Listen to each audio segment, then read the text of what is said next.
See what you talking about, Vance. See what you talking about. Ugh. Check this. I heard this was damn good. Pete Hegseth, it was a tie. Bipartisan opposition, smallest margin since the job was created. You had to break that tie. If the nominee can't unite your party, how's he going to lead 3 million people?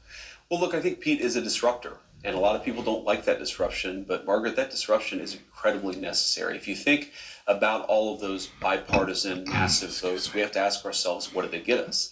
They got us a country where we fought many wars over the last 40 years, but haven't won a war about as long as I've been alive. They've got us a military with a major recruitment crisis, a procurement price crisis that's totally dysfunctional, where we buy airplanes for billions and billions of dollars, terrible cost overruns, the delivery dates are always delayed. So we need a big change. Now, admittedly, there are people who don't like that big change, but it is necessary, and it's explicitly what Donald J. Trump ran on, and I think part of the reason why the American people elected him their 47th president.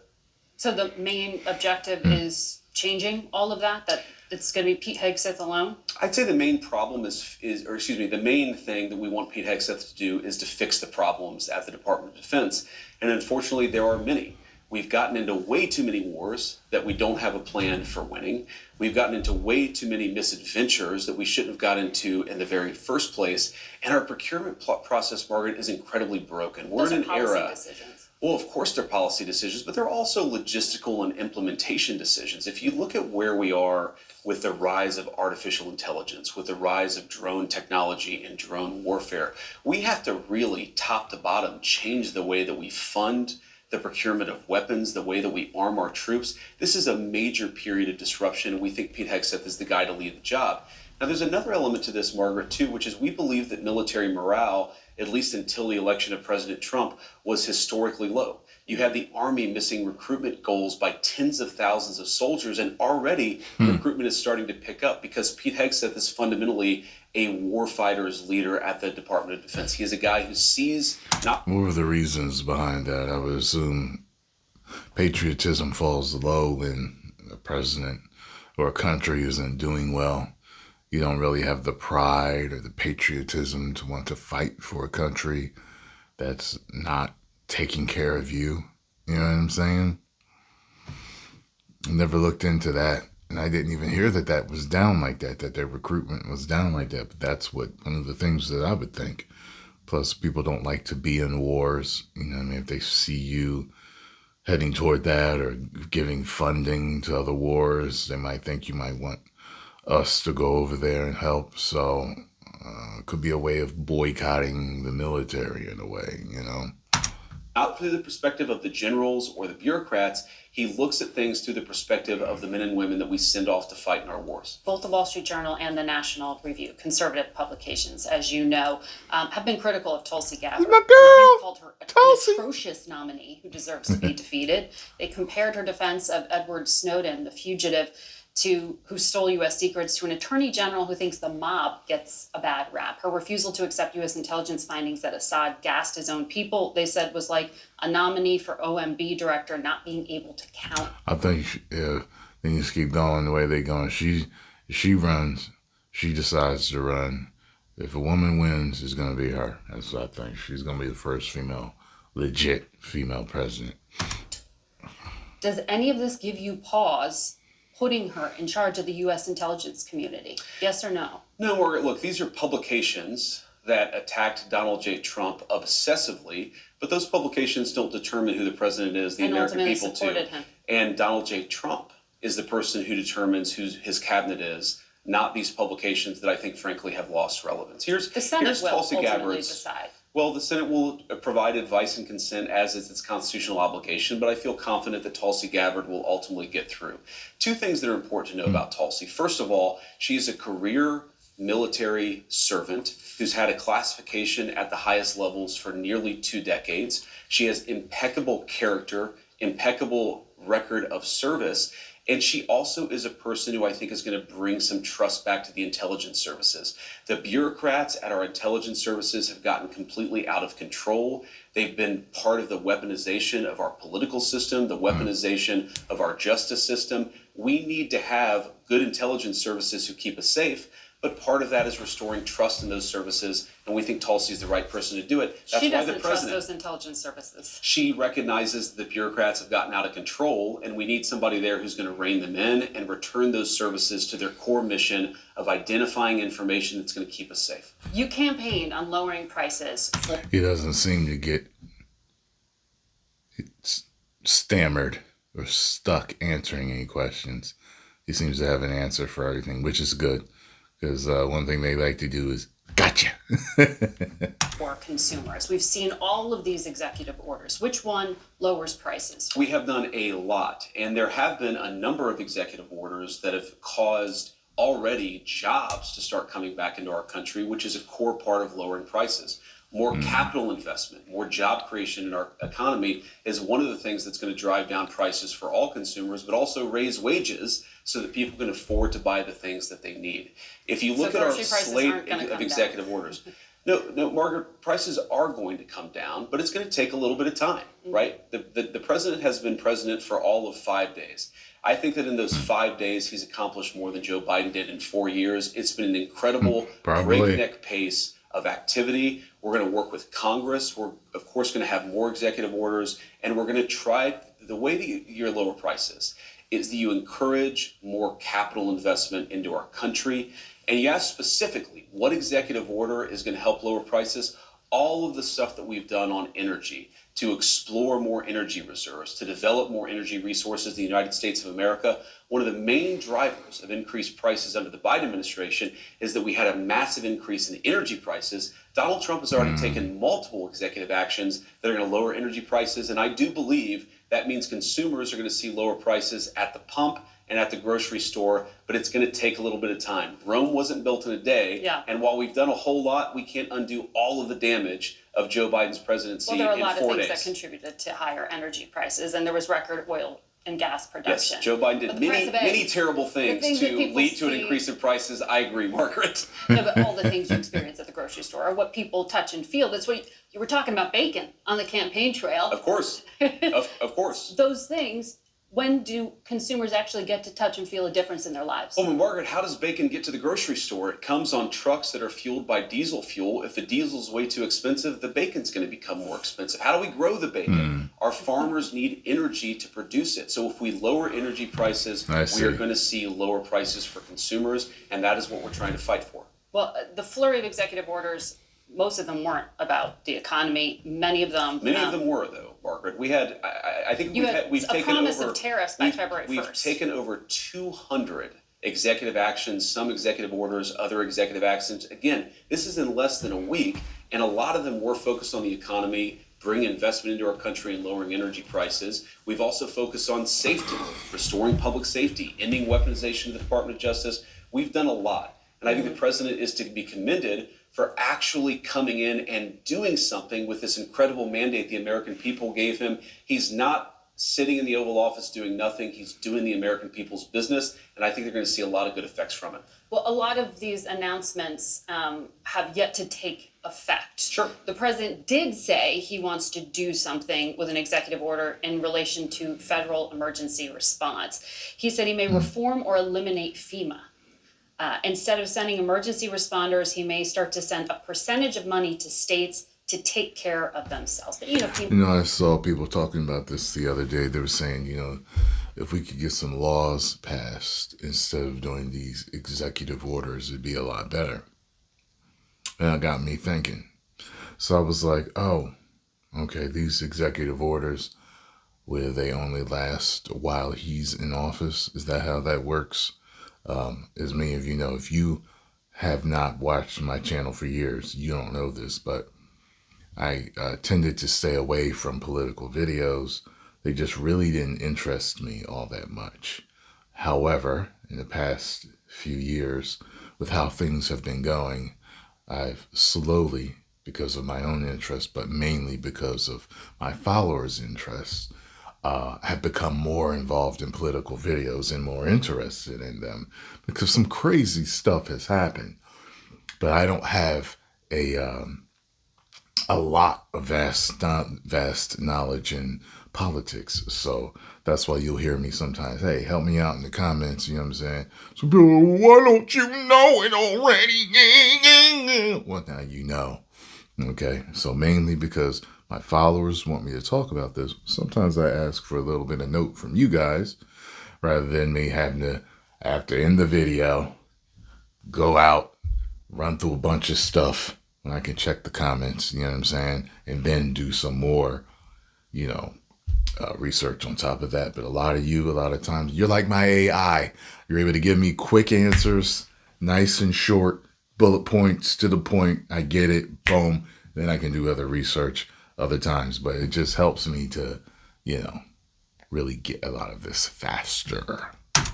FEMA has specialized expertise that some of these states just don't have. Oh, and Margaret, in their arsenal. And I wish how that they- those states who are lower income states, the Mississippis, the Kentuckys, the Alabamas, be able to do this for themselves without federal help. Well, the president, to be clear, is not saying we're going to leave anybody behind. He's saying that in the way that we administer these resources, some of which is coming from the federal level, some of which is coming from the state level, we've got to get the bureaucrats out of the way. You will be a minister of death, praying for war. Where'd I get that from? You better not get it wrong. And get the aid to the people who need it most. But these are Let's the be first honest, responders. Margaret, you talk about the expertise from FEMA. FEMA in North Carolina, in California, in Florida with some of the hurricanes has often been a disaster. And it's not because we don't have good people at FEMA. It's because bureaucratic red tape and garbage prevents the rapid deployment of resources to But the the people who need states it are most. now going to have to do this themselves? The president is trying to encourage us to reform the way that we deliver emergency response in a way that gets resources So to the don't people take who him need it. literally, No, is what you're saying. we should take the president at his word that FEMA needs desperate reform because it does. Margaret, when I went to North Carolina as VP-elect, but before we were sworn in, people would talk about how FEMA would get resources, food, medicine, water to a warehouse, but then would have no plan to get it from the warehouse to the people in the mountains who were literally starving and thirsting to death. We can do so much better, and under Donald Trump's leadership, we will. But they work with the state and local officials. They often So don't work now well it's enough. And again, that's going to not be on the because state of and local officials. the FEMA management officials don't work well enough with the state and local officials to get resources to the people who need it. We should expect, this is I think one of the fundamental premises of President Trump's leadership, the American people should expect more of their government. When there's a terrible disaster, they should expect food, medicine, and water to get to the people who need it. Absolutely. When there's a terrible fire in California, the fire hydrants ought to actually turn on. I Damn am right. sick of the American people having such low expectations for their government. They should demand more of us because this is the greatest country in the world, and that's what Donald Trump's leadership promises to bring back. So still count on the federal government, but watch that space. Let me ask you about another area that you campaigned on quite a lot, and there was a flurry of activity on, and that has to do with immigration. Sure. The U.S. Conference of Catholic Bishops He's like, here we go. this week condemned some of the executive orders signed by President Trump, specifically those allowing immigration and customs enforcement to enter churches and to enter schools. Do you personally support the idea of conducting a raid or enforcement action? So what are you saying, that it's okay for a church or for a school to harbor any criminals? Is that what you're saying? I mean, there are many schools and there are adults in school too. So, you know what I'm saying? Like, I noticed that there's this whole people crying about the children. This is what happens normally anytime a parent or parents are criminals. This is nothing new. Nothing new. You have children, they're often separated from you. You are taken into custody and things are handled. People keep, there's this whole thing with Selena Gomez. She's crying over children. What about all the children that are missing during the Biden administration? Hundreds of thousands of children missing. Where are they? You know what I'm saying? She's not crying about them. You know what I'm saying? I feel for the children that have to go through this because you're an innocent as a child. And when your parents are criminals, and they get arrested, they have to deal with that trauma of seeing their parents in cuffs, maybe taken from them, maybe separated, then reunited, or all deported together. At least the family's together when they get deported together. You get what I'm saying? So, unfortunately, as children, we all go through trauma. I went through some trauma when I was a child, seeing parents fight, stuff like that. We've all seen our parents fight. That bothers a child, or some of you have been through a divorce, you know what I mean? Seeing your parents divorce, that hurts and it's traumatizing as a child. Sometimes you lose a parent as a child. That's traumatizing to a child. A lot of traumatizing things in life happens to children, whether they're ready for it or not. And that's the sad part of the world. But if your parents are criminals and breaking the law willingly, I mean, it's like, you know what I'm saying? Like, people try to twist things. In a church service, at a school. Well, let me address this. Of course, if you have a person who is convicted of a violent crime, whether they're an illegal immigrant or a non-illegal immigrant, you have to go and get that person to protect the public safety. Yeah. That's not unique to immigration. But let me just address this particular issue, Margaret, because as a practicing Catholic, I was actually heartbroken by that statement. And I think that the U.S. Conference of Catholic Bishops needs to actually look in the mirror a little bit and recognize that when they receive over $100 million to help resettle illegal immigrants, are they worried about humanitarian concerns, or are they actually worried about their bottom line? We're going to enforce immigration law. We're going to protect the American people. Yeah. Donald Trump promised to do that, and I believe the U.S. Conference of Catholic Bishops, if they're worried about the humanitarian costs of immigration enforcement, let them talk about the children who have been because of the wide open border of Joe Biden. So you personally let them talk support about them going into people schools like Lincoln and Riley churches. who were brutally murdered. I support us doing law enforcement against violent criminals, whether they're illegal immigrants or anybody else, in a way that keeps us safe. Let me ask this question, Margaret. Let's separate the immigration issue. If you had a violent murderer in a school, of course I want law enforcement to go get that person out. Of course. So let's separate the question. You changed the regulation this week. That's the point of the question. Exactly. Giving the authority to go into churches and go into schools. We empowered law enforcement to enforce but the that law also everywhere has to protect Americans. Effect, a chilling effect, arguably, to people to not send their kids to school. I desperately hope it has a chilling effect on illegal immigrants coming to U.S. your Conference of Catholic Bishops are actively hiding criminals from I think the U.S. law Conference of Catholic Bishops has frankly not been a good partner in common sense immigration enforcement that the American people voted for. And I hope, again, as a devout Catholic, that they'll do better.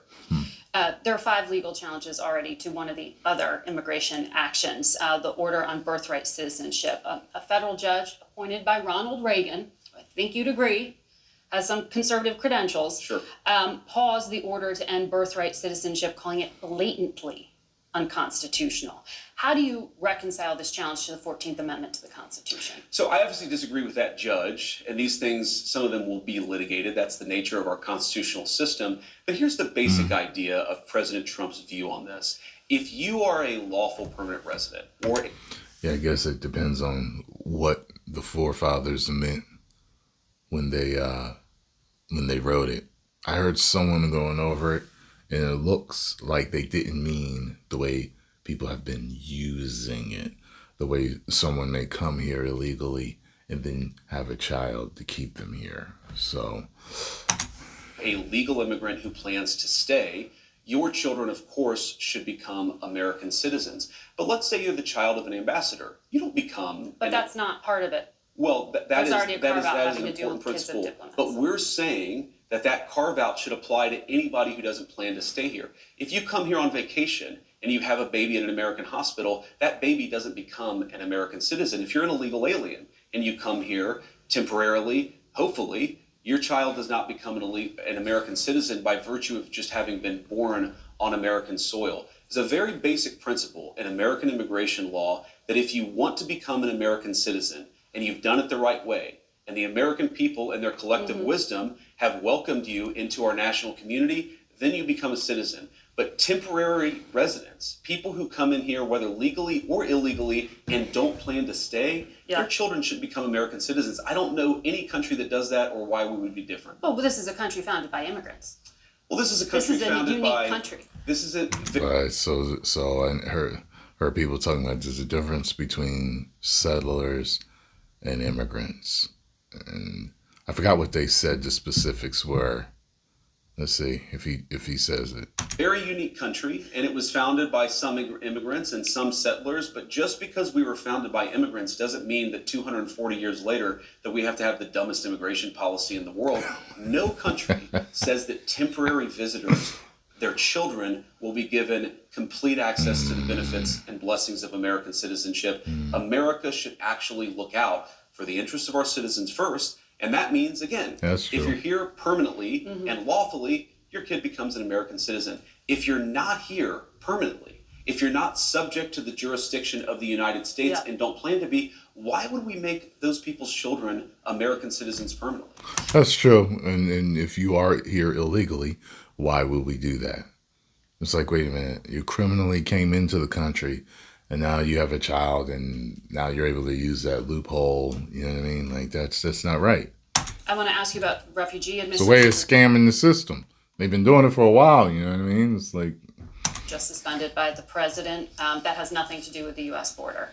Refugee screening takes 18 to 24 months to go through. They are heavily vetted. Left literally at the airport this week were thousands of Afghans, some of whom had worked with the United States government and were promised to come here. When you talked to us in August, you said, I don't think we should abandon anybody who's been properly vetted and helped us. Do you stand by that? Well, Margaret, I don't agree that all these immigrants or all these refugees have been properly vetted. In fact, we know that there are cases of people who allegedly were properly vetted and then were literally planning terrorist attacks on our country. That happened during the campaign, if you may remember. So clearly not all of these foreign nationals But there are have been properly 30,000 vetted. people in the pipeline, Afghan refugees. But my primary Do you stand by concern it? as the vice president, Margaret, is to look after the American people. And now that So we no. know that we have vetting problems with a lot of these refugee programs, we absolutely cannot unleash thousands of unvetted people into our country. These It's people are not vetted. good. These people are vetted. Just like the guy who planned a terrorist attack in Oklahoma a few months ago, he was allegedly properly vetted. And many people in the media... so they're going to reform the vetting process so you don't have people slipping through the cracks, so to speak. The Democratic Party said that he was properly vetted. Clearly he wasn't. I don't want my children to share a neighborhood with people who are not properly vetted. And because I don't want it for my kids, I'm not going to force any other American citizens' kids to do it. That does suck though for the people that are waiting. Like if they're like y'all gonna change the process right now, that sucks for them, and I do feel bad for them, you know, because the majority of immigrants are not bad people. The majority are good people. So. Do that either. No, and that was a very particular case. It wasn't clear if he was radicalized when he got here or while he was living here. I don't really But, care, Margaret. I don't want that person in my country, and I think most Americans agree with me. 2 weeks ago, you were on Fox News and you said if you protested peacefully on January 6th and had Merrick Garland's Department of Justice treat you like a gang member, you should be pardoned. If you committed violence on that day, obviously you shouldn't be pardoned. Right, that's what I Did you counsel said. the president against these blanket pardons for 1,500 people, Well, Margaret, I noticed... including those who committed violence? Margaret, I noticed that you cut off the thing that I said immediately after that. The full quote is that, of course, there are gray areas. And here's the nature of the gray area. Merrick Garland's Department of Justice denied constitutional protections in the prosecutions. There were double standards in how sentences were applied to the J6 protesters versus other groups. What the president said consistently on the campaign is that he was going to look at a case-by-case basis. This is blanket. And that's exactly what we did. We looked at 1,600 cases, and the thing that came out of it, Margaret, is that there was a massive denial of due process of liberty, and a lot of people were denied their constitutional rights. The president believes that. I believe that, and I think he made the right decision. Daniel Rodriguez used an electroshock weapon against a policeman who was dragged out of the defensive line by plunging it into the officer's neck. He was imprisoned, sentenced to 12 years, 7 months. He got a pardon. Ronald Maccabee hit a cop while wearing reinforced brass knuckle gloves, and he held one down on the ground as other rioters assailed the officer for over 20 seconds, causing a concussion. If you stand with law enforcement, how can you call these people unjustly imprisoned? Margaret, you're separating, there's an important issue here. There's what the people actually did on January the 6th, and we're not saying that everybody did everything perfectly. And then what did Merrick Garland's Department of Justice do in unjustly prosecuting well over 1,000 Americans in a way that was politically motivated? Is violence like that against a police officer ever justified? Violence against a police officer is not justified, but that doesn't mean that you should have Merrick Garland's weaponized Department of Justice expose you to incredibly unfair process, to denial of constitutional rights, and frankly, to a double standard that was not applied to many people, including, of course, the Black Lives Matter rioters who killed over 24 people and never had the weight of a weaponized Department of Justice come against them. The pardon power is not just for people who are angels or people who are perfect. And of course, we love our law enforcement and want people to be peaceful with everybody, but especially with our good cops. That's a separate issue from what Merrick Garland's Department of Justice did. Everything both of them just said right here in this whole little thing is true. And I'm just like, yeah, well, yeah, you're right about that. Yeah, well, yeah, you're right about that. Yeah, you're right about that. And then I'm telling you, I'm one of them people. If you was acting up, you shouldn't have been pardoned. If you assaulted police officers and all that stuff, you shouldn't have been pardoned. Period. I don't, and maybe they were subjected to an unjust trial. But if you truly did do that, then you shouldn't have got pardoned. Like, I get it on these technicalities. It's like, well, all of them were grouped together and they were tried unjustly, so they're pardoned. Like, I get that, but, morally, I don't like that. Stuff happens all the time with these type of technicalities. When things aren't done properly, people get off. So we rectified a wrong, and I stand by it. I'm being told we're out of time, but I want to quickly ask you, the richest men in the world were at that Capitol on Inauguration Day. Heads of Amazon, Google. You see Zuckerberg looking at her top. That's funny. How are you going to go to the inauguration and wear that top? Bezos, he ain't used to getting, what I'm saying? Listen, there's no way if I was invited to inauguration and Scarlo was wearing that, I'd have been like, where are you going? Where's the rest of your top? And so, you forgot to put your top on? Like, what's going on here? You know what I'm saying? Like, Mark Zuckerberg of Facebook. In August, you told us Google and Facebook are too big. We ought to take the Teddy Roosevelt approach. Break them up. Don't let them control what people are allowed to say. They've now donated to the Trump inauguration. Are you still going to break up big tech? So, who else was at the inauguration was my mom and a lot of people who just supported the president and fought every single day to get his election. And they gave $1 million each to the inauguration. Well, there were a lot of people who didn't give $1 million to the inauguration. They got pretty good seating. Who were on that stage, Margaret. They didn't have as good a seating as my mom and a lot of other people who were there to support us.